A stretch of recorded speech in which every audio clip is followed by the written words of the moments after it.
Week 1 of the college football season is here. The 2025 season is going to be one of the best in recent memory, and I can't remember, I'm sure you cannot either, a better week 1 to start any college football season. Now, Ohio State and Texas got a little bit robbed. We were supposed to see a 1 versus 2. Penn State got the 2 nod, but this does not subtract or take anything away from how good this matchup is going to be. Jeremiyah Smith and the reigning national champion Ohio State Buckeyes taking on the Texas Longhorns. As you can see, a 53% chance for Texas to win this game, according to ESPN Analytics. Now, Ohio State is still favored by 1.5 points.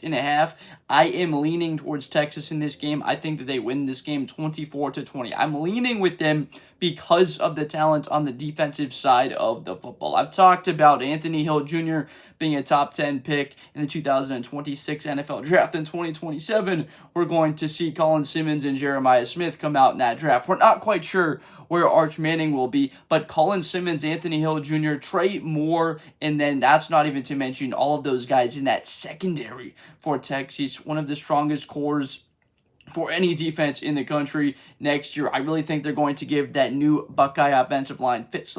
Luke Montgomery, Carson Hinsman, Austin Saravel, these are guys that have had experience, but that Texas front gave the previous starting Ohio State Buckeyes in that football semifinal game in the college football playoff a ton of fits. Besides the Travion Henderson 75-yard touchdown, besides the Buckeyes getting that Jack Sawyer score, they did not really move the ball all that much except for the first drive of the game, and then that drive of Will Howard picked up that 4th down conversion. I think Texas wins this game. Arch Manning delivers in his first career start where he's going to be the starter, like continuing to be the starter, not like he's looking over his shoulder for Quinn Ewers to return. Obviously the first-year starter against Julian Sayin, the first-year starter. Now, what is the biggest and most fun we're going to have watching this matchup? Like, which two guys?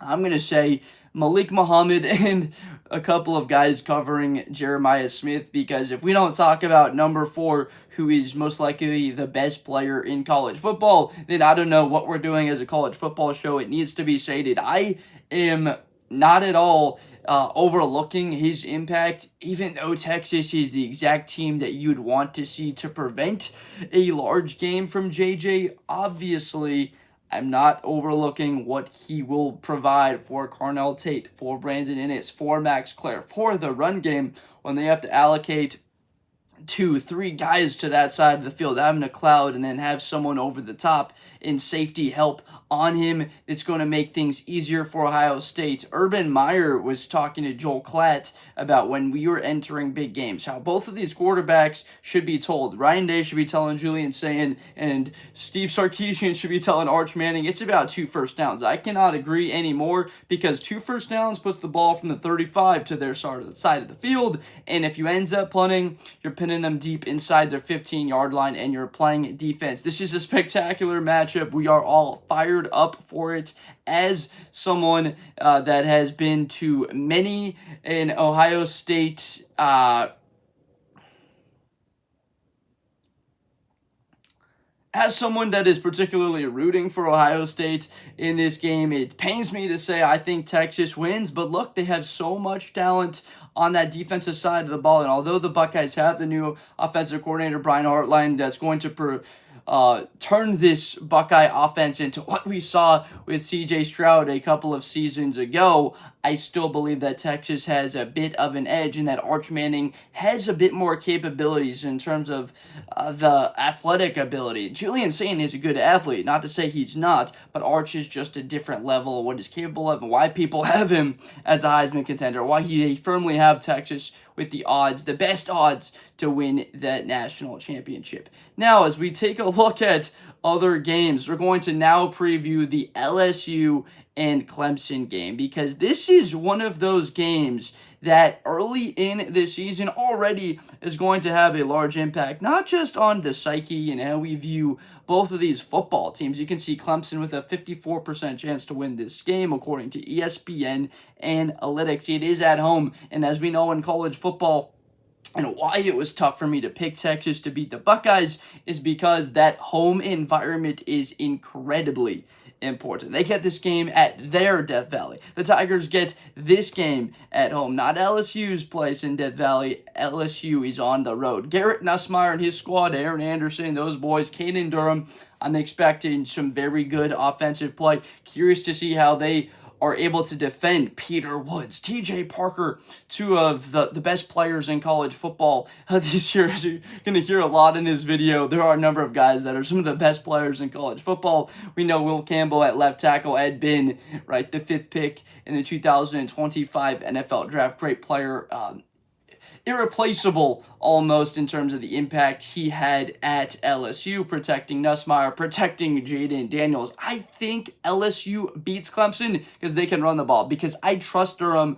more than Clemson's run game. Although Cade Klubnik presents a whole bunch of questions for LSU to answer and answer immediately because of his athletic ability, because on 3rd down and 6 he can pick up 12 yards with his legs, because in the red zone when it's 2nd and goal from the 9 he can go get you 9 yards and get into the end zone. I do think that the consistency at running back, I'm not saying that Clemson offense can't run the ball. I'm saying that I don't think they're going to run the ball as well as LSU. Now, LSU returns Harold Perkins. This is the type of impact player that every single team needs. It's like, take Myles Garrett away from the Cleveland Browns. Take Caleb Downs away from Ohio State's defense last year. Take a Colin Simmons away from Texas last year. Take a TJ Parker. When you lose an impact player, especially one that's in the middle of the defense, but that can also come up to the ball and rush the passer really well, like Harold, with that blazing 4.4 speed that he possesses, a very rare athlete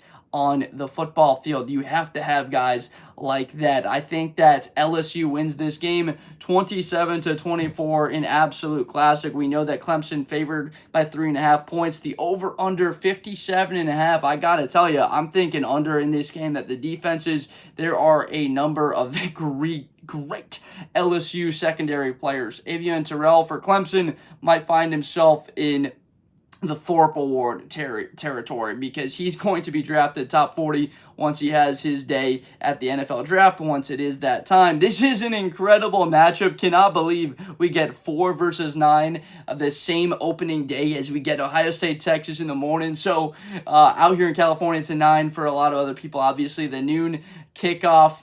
And so you got a little bit of that break, Alabama and Florida State in the middle, and then we're going to preview the Miami and Notre Dame game. Now, the whole key to this game is going to be stopping the run on both sides, because Jordan Lyle for Miami is, I might say, the most underrated running back in the country.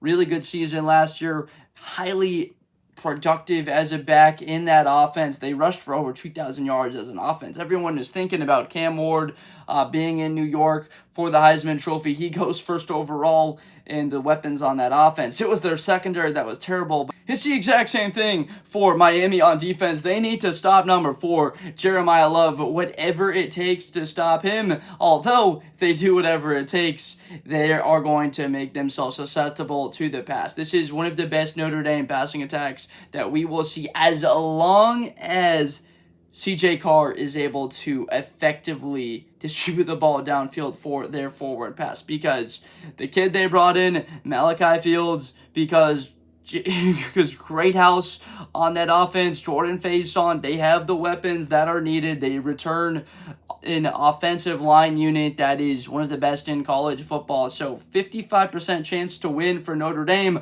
I actually like Miami in this game. Even though Notre Dame is favored by 2.5, I like Miami to win this game 30-26. I like Miami to win this game. I believe in Carson Beck. I believe that he can use his mobility, that he will be able to find Josiah Trader. You don't know that name, go look him up before this matchup comes up, because he is a phenomenal, talented guy that can get open. Shamanat Madonna was a teammate with Jeremiah Smith, and so you know that he's got a little bit of competitive nature in order to get reps on that same team. Finds himself playing for the U. Got to know he's a pretty darn good football player. And so Miami, Ruben Bain going to have a very important task, stopping Jeremiah Love, getting after CJ Carr, but ultimately, I like Carson Beck to be the guy in this game particularly. Maybe not overall on the season will he end up being like that Heisman favorite, first overall pick potential that a lot of people had him touted as before the 2024 season, and that's not at all how it went for Beck. Turned the football over way too much, was very inconsistent, but think that he does enough to win this game. So thank you so much. This is so fun. We have these 3 top 10 matchups. We're previewing this. We're going to be doing a lot more of this throughout the college football season. We do live streaming and break down all of the biggest games, as well as break down NFL content and preview those matchups as well. So I thank you so much for watching. Make sure to subscribe and tune in for more content in the future, and I will see you next time. College football is back. Let's go. Best player in college football. That Georgia and Ohio State game, New Year's Eve, is going to be a classic. Josh Blunder, hi everybody, I'm Josh Blunder. To the 40, 35, 30, Espinosa to the 20.